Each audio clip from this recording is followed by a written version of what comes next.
I talk a lot about those happy surprises or those amazing coincidences that just create history and create great things. And today's story is about that. Let's get into it. So I think a lot of you know Fleetwood Mac, but a lot of you only know Fleetwood Mac from Rumours. You know, Dreams and Go Your Own Way and all of those things. You know them from the 76 album, 77 and the 75 album. I think what a lot of you don't realize is that Fleetwood Mac had existed for almost a decade before that. In 1967, a genius musician named Peter Green broke off from John Mayall and the Blues Breakers there. And he created a group with John McVie, who was the bassist for the Fleetwood Mac, the classic edition, and also Mick Fleetwood. In fact, that's how Fleetwood Mac got their name. Originally, it was Peter Green's Fleetwood Mac, and the name came from Mick Fleetwood and Mac, McVie. Peter Green was a genius. He was a mad genius, unfortunately. He had a great song. In fact, I think the best song by Fleetwood Mac is a song called Oh Well, which was the only single that they had that had charted it in the United States before 1976.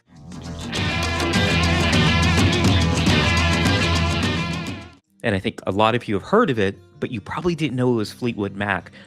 He put that together for the original version of Fleetwood Mac, and it hit number 55. So if you want to call that a hit in the United States, that's pretty much all they had. But in 1970, Peter Green experimented with a lot of things. I think he had some ongoing mental issues before this. But while they were in Europe doing a tour, he went to a hippie commune in Germany, and he tried some LSD. And the drinks, they believe, were spiked with really, really bad and impure LSD, because the manager and everybody who was in Fleetwood Mac at that time said from that point on, Peter Green was never the same.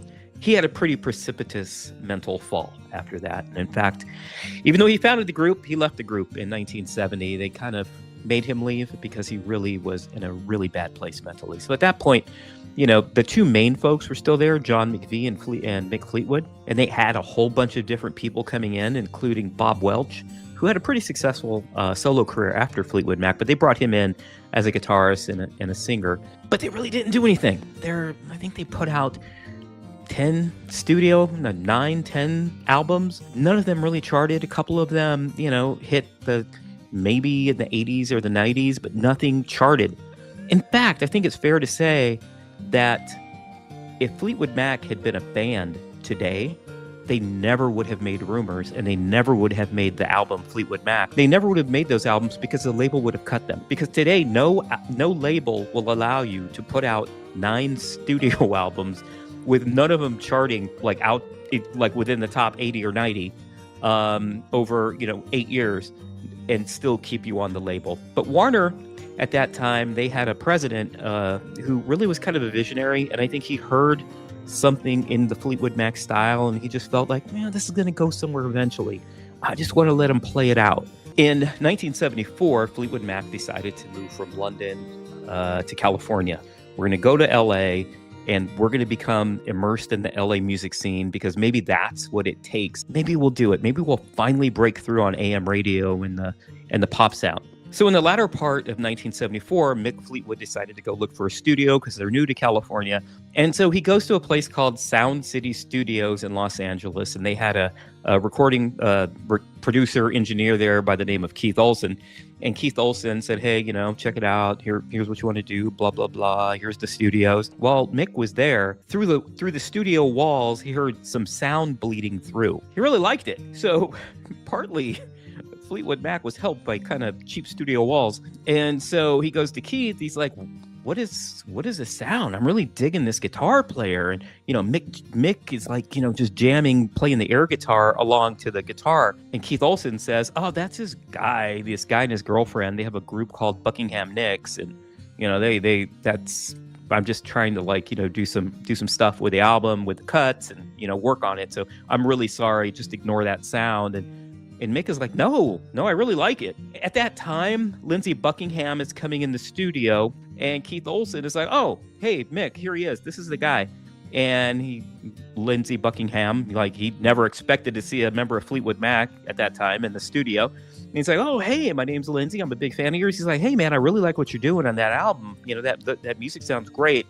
I really love, not only do I love the guitar playing, but I was listening to the words, and the musicality of it sounds really good. I really love the lyrics." And he's like, "Hey, man, thanks. Glad someone did." And why did he take it that way? Well, because Lindsey Buckingham and Stevie Nicks had a group called Buckingham Nicks. Now, Lindsey and Stevie, they had dated in high school. They went to Menlo Atherton High School in the Bay Area. Kind of funny. That's the heart of Silicon Valley now. I don't think they would have grown up there now unless their dads were tech lords. She played the guitar. He liked her. He thought she was really cute. But then, like, they split up. She went to San Jose State, and he kind of went off to try to become a musician. And they hooked up again, and he convinced her to leave San Jose State and move down to LA with him to get into the music world because he really liked her. They had a group. But then they changed it to Buckingham Nicks, and they got a record deal with Polydor. Stevie Nicks was working at restaurants. She was a waitress. She was cleaning houses for the producer. And also, she wanted Lindsey to continue being a working musician so he could hone his craft. Stevie was really the singer and the primary songwriter of the duo. So while they were doing this, they finally put out the album, Buckingham Nicks, on Polydor. It went nowhere. It didn't fail musically because it actually was pretty good, and it really gave you a signal of where they were going to go with Fleetwood Mac, but the public wasn't having any of it. Polydor, it eventually dropped them. So that's why Lindsey was in, because he was trying to sharpen stuff up because he really wanted to get another deal. Bob Welch, in November, their lead guitarist and one of their one of the singers rather, he decided to leave and go pursue a solo deal. I think he'd had it with the group stuff. And as I said, he had some hit songs there in the latter part of the 70s. He did well. Now Fleetwood Mac, they have Christy McVie, they have John McVie, they have Mick Fleetwood, but they're missing the guitarist, right? And part-time singer. And then Mick remembers, oh, hold it a second. There's that Lindsey Buckingham dude that I met at the studio that day. I really like his sound. And he's telling the band, hey, I had met this guy, Lindsey Buckingham. He and his girlfriend had put an album out, but this guy's got talent. I think he's really good. So he reached out to Keith Olsen and asked Keith, hey, Keith, can you put me together with that guy, Lindsey Buckingham? Can you connect me with him? I'd like to talk to him. So Keith was like, yeah, sure, let's go. So Keith put them together, and Mick, met with Lindsey Buckingham, and he said, look, hey, we just lost our lead guitarist, and I love the sound that you had, what I heard in the studio. I like your attitude. Would you be interested in joining Fleetwood Mac? Lindsey was really taken by this. He really, really appreciated it. What an honor. He's like, yes, I would, but you'll have to take my girlfriend. And now Mick Fleetwood is like, okay, dude, we're not a charity here. And he's like, yeah, you got to take my girlfriend. We're a pair. He's like, everything you heard on there, we wrote together. Like, she's my muse. I can't leave her. I love her. I can't just leave her hanging out. She's allowed me to pursue my music career, and now I can't just dump her because she's really talented too. Like, I really would love for you to meet her. Her name's Stevie Nicks, and, if we can get together. And Mick was a little concerned because they already had Christy McVie, so they already had one female lead singer and songwriter. He was just worried about the chemistry.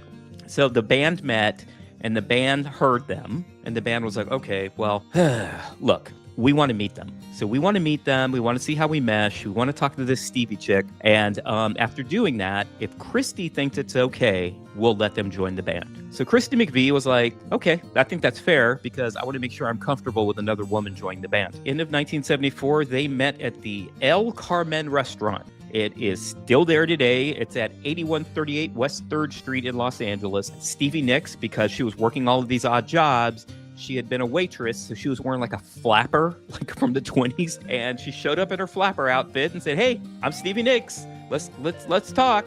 Christy, what do you think? And Christy was like, you know what? I think she's okay. And at the end of the day, they liked her. And so they said, okay, let's go. Let's do it. So now you have, after this meeting at the El Carmen restaurant, you have the classic lineup of Fleetwood Mac, of John McVie, Christy McVie, Mick Fleetwood, Stevie Nicks, and Lindsey Buckingham. But will it work? Like, they've never played together. They go into the studio, and within 3 months, they had cut what became known as Fleetwood Mac.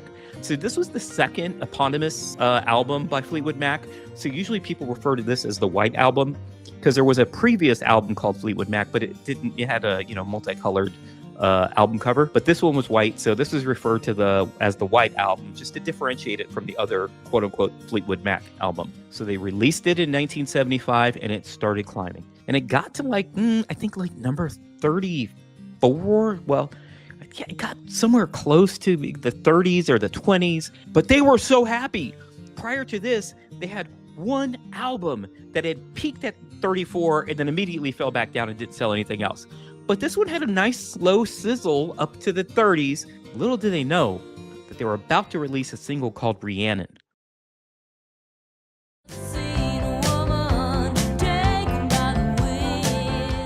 Rhiannon, like the AM radio had not heard anything like Rhiannon before. It was very different. The energy of that single of Rhiannon, it was rock, but it was mystical, right? And Stevie Nicks' voice was another voice that people hadn't heard before. It was it was entrancing, I think is the word I'm looking for.